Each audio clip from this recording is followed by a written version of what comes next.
The three levels of Pan-Africanism and their respective visions. First, Pan-Africanism 1.0. Pan-Africanism 1.0 was a revolutionary political and social movement. It had a centralized leadership in the person of Dr. Kwame Nkrumah, the champion of the movement. Its main vision was political freedom and unity of Africans everywhere. Pan-Africanism 1.0 in summary was a movement for political and social liberation of the black race. The energetic concentration of this movement was in southern Ghana, West Africa.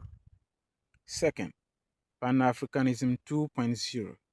Pan-Africanism 2.0 is a revolutionary military and economic movement. This movement is highly decentralized, characterized by military takeovers, new Pan-Africanism, and popular youth support. Its main vision has been economic freedom and accountability in political leadership. Pan-Africanism 2.0 in summary is a military and economic movement focused on promoting responsible governance and freeing Africa economically.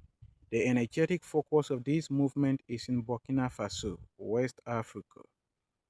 Third, Pan-Africanism 3.0. Pan-Africanism 3.0 is a universal spiritual evolutionary vision aimed to unite Africa under a divine royal leadership. This vision is unique in that it is not demanding for a change or improvement in any aspect of the colonial system. It is planning a total dissolution of the system as a whole and its replacement with a completely African system. Pan-Africanism 3.0 does not recognize politics and politicians as legitimate and therefore does not require their consent in uniting Africa. This vision focuses on the African people, sidelines political leaders, and disregard foreign institutions and international organizations.